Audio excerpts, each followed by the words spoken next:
porque a base governista avalia que a PEC, que limita os poderes dos ministros do Supremo Tribunal Federal, deve ser aprovada. Essa proposta de emenda à Constituição deverá ser votada hoje no Senado Federal.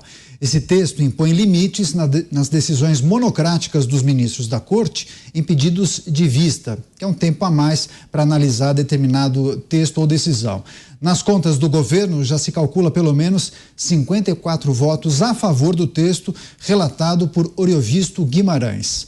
É isso, vamos tratar desse tema com os nossos comentaristas. Roberto Mota. Mota, a gente tratava disso há alguns dias, falávamos da necessidade de uma medida que pudesse frear avanços e também distorções entre os poderes. Essa é uma movimentação importante dos senadores. O quanto isso pode reajustar e reequilibrar essa relação entre os poderes da República?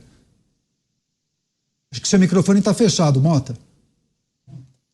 Perdão, eu espero que reajuste bastante. Esse é um caso peculiar, porque é uma situação em que a vontade popular está alinhada com o que diz a teoria, né, do funcionamento de uma república.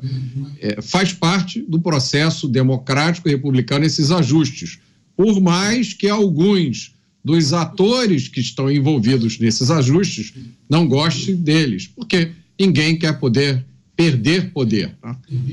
Mas a realidade é que os poderes, executivo, legislativo e judiciário, eles se vigiam e se limitam mutuamente. Ao contrário do que alguma terminologia pode fazer as pessoas acreditarem, não existe nenhum poder que seja supremo, que seja maior do que os outros. Estão todos os três em pé de igualdade. Eu sempre dou como exemplo aqui os Estados Unidos, que é um modelo, né? Apesar de quem está hoje no comando do país, continua sendo o melhor modelo que a gente tem de democracia e república.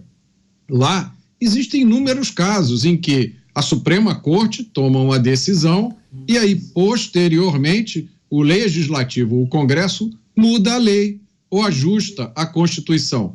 É sempre bom a gente lembrar, os magistrados não fazem as leis. Quem faz as leis é o Congresso. Os magistrados aplicam a lei e, com frequência, interpretam a lei. É lógico que as leis podem mudar. É lógico, né? As leis podem mudar. O Congresso tem o poder de mudar as leis. Inclusive, os representantes do povo do Legislativo, eles têm o poder de mudar a própria Constituição. É óbvio, o Brasil já teve, nós estamos em qual? Na 7ª Constituição? Então, a própria Constituição pode mudar, pode-se criar uma nova Constituição. Se muda a lei, se muda a Constituição, é lógico que a aplicação da lei também tem que mudar. A interpretação da lei também tem que mudar. Então, se os representantes do povo, consagrados pelo voto popular, do Estado Democrático de Direito, aquela frase linda que era repetida toda hora ano passado, se esses representantes do povo resolverem aprovar uma lei que diz, por exemplo, que o porte de droga é crime, não importa a quantidade, exatamente como é na Suécia, só para quem não sabe. Na Suécia não tem 50 gramas, 5 gramas, se você for pego com maconha, é crime e você vai preso para a proteção da pessoa, porque droga leva à dependência química. Bom, se os representantes do povo no Congresso resolverem que isso vai ser uma lei do Brasil, por que isso pode ser considerado inconstitucional? Não existe nenhuma autoridade que esteja no nível maior do que a vontade popular consagrada no voto que colocou as pessoas no Congresso Nacional.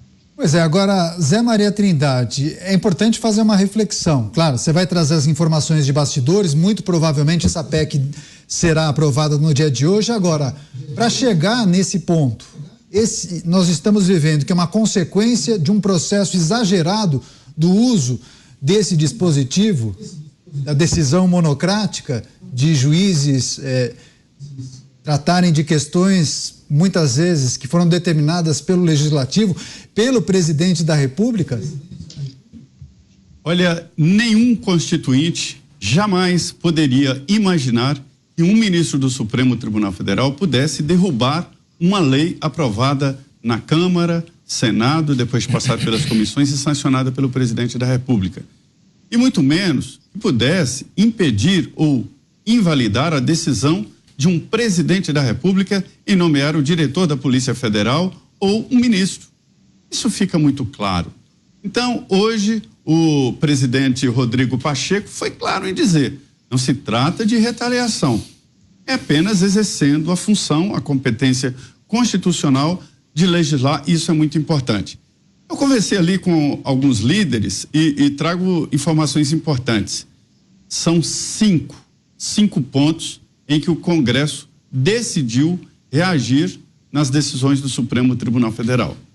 O primeiro é este: não é um absurdo, é apenas ali a definição de que o Supremo continua com o poder de determinar se alguma lei ou decisão do Executivo é inconstitucional, ou seja, o controle constitucional continua no Supremo.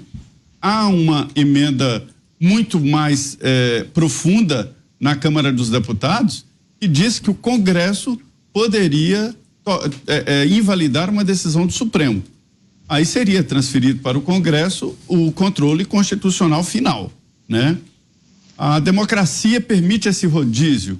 Depois de o Supremo considerar uma lei inconstitucional, aí se pode apresentar uma emenda no Congresso e o processo se reinicia a roda, né?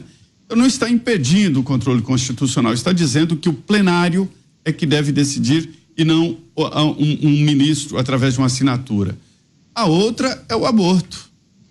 E o projeto sobre a criminalização do aborto em qualquer fase da gestação, ele é assinado pelo presidente do Senado, Rodrigo Pacheco, e assinado também imediatamente pelos líderes dos partidos políticos. Uma força de uma emenda à Constituição assim, eu nunca vi. É muito forte. Então, esses dois são os principais. Mas existem outros 3 pontos que me disseram que estão na linha. A outra é sobre a demarcação de terras indígenas.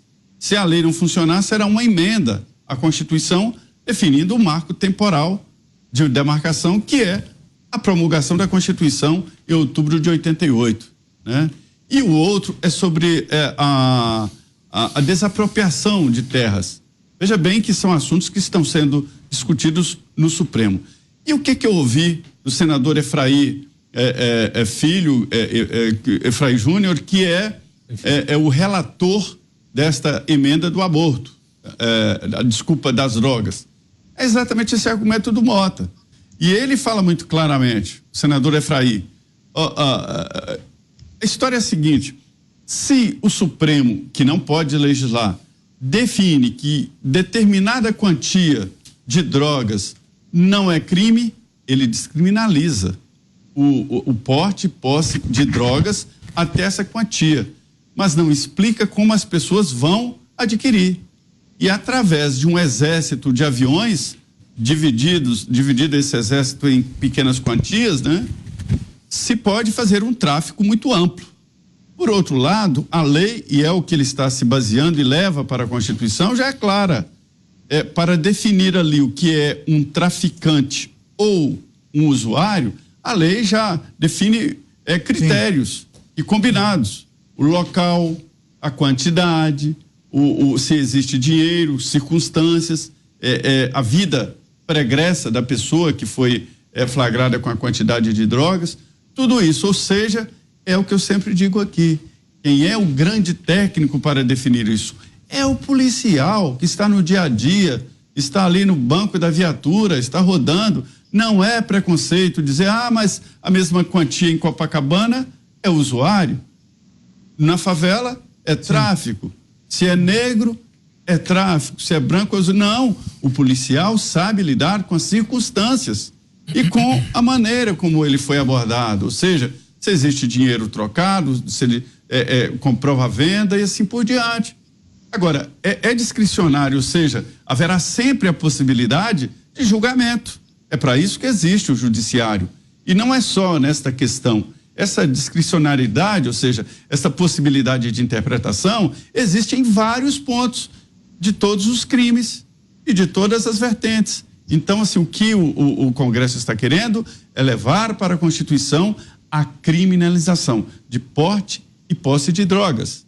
Sim. E a lei vai definir quem é traficante e quem é usuário.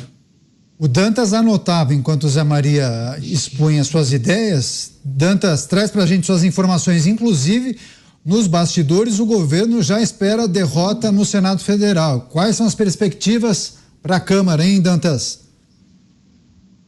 Muito bem, Daniel. A gente tem, esse é um tema absolutamente complexo, nós temos aí vários pontos que o Zé Maria trouxe, né? Aborto, drogas, marco temporal, todas essas questões. Esta PEC, ela, do Oriovisto, ela vai no coração do problema. Tem várias outras PECs correndo que são temáticas, como a própria PEC contra as drogas, que foi, vamos dizer assim, tema do nosso JP Ponto Final do sábado, agora, 2 sábados atrás, inclusive com a presença do Efraim. Essas PECs temáticas, ok. Essa PEC das decisões monocráticas, ela vai no coração do problema. Aliás, é uma PEC que tem já o apelido no Senado, uma PEC do equilíbrio dos poderes, porque ela não restringe apenas a decisão monocrática para efeito, né, de suspensão de leis aprovadas pelo Congresso, mas também de atos, de decisões, de atos do Executivo, do presidente, do chefe do Executivo. Muitas vezes o presidente da República quer nomear alguém para comando da Polícia Federal e aí um ministro, com uma canetada monocrática, suspende a nomeação. Ora, essa é a interferência que precisa ser evitada. Nós temos que respeitar cada um no seu quadrado, né? Então, assim, nós já ouvimos ministro do Supremo dizendo que o Supremo é o grande editor da nação. Percebam a gravidade de uma declaração dessa. Percebam a consciência que existe dentro da própria Suprema Corte em relação a isso. E por que se forma essa consciência? Porque tem muita coisa errada. O Supremo não pode ser a 4ª instância criminal, por exemplo, de parlamentares que têm foro privilegiado, porque são esses parlamentares que vão bater na porta de ministro, né? Muitos advogados vão lá bater na porta do gabinete do ministro para tentar, né, esquecer o processo que está correndo, para tentar ter algum tipo de flexibilização ali, porque acaba que é decisão dos ministros o próprio futuro do parlamentar. Então, na cabeça dos ministros, é como se a corte fosse não só o editor da nação, mas o esteio, né, de toda a moralidade da República, como se apenas eles pudessem tomar decisões, como se tivéssemos um Congresso frágil, relapso, cheio de políticos com ficha corrida. Então, isso deslegitima o processo. Agora, isso não pode acontecer, há de se respeitar. Se esses são os parlamentares que foram eleitos pelo povo, que seja a escolha do povo, né? Até porque os ministros também são escolhidos por alguém que foi escolhido pelo povo.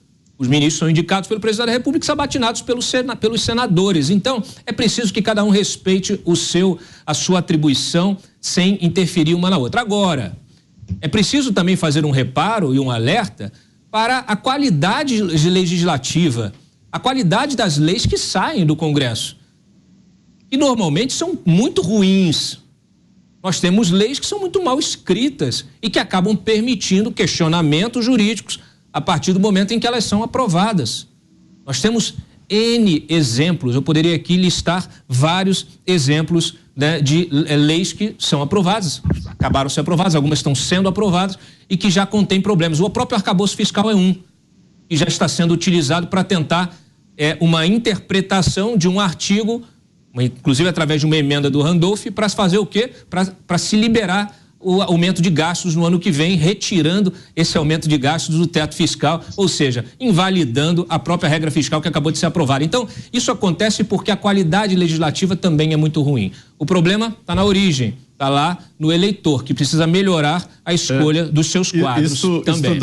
Isso, Dantas, é maldade, não é incompetência. Lá existe um trabalho forte para colocar vírgulas ou i, exatamente para ganhar depois. Tem maldade e tem incompetência. Mais maldade. Não espere incompetência daquele pessoal lá, não. É maldade mesmo para ganhar na justiça.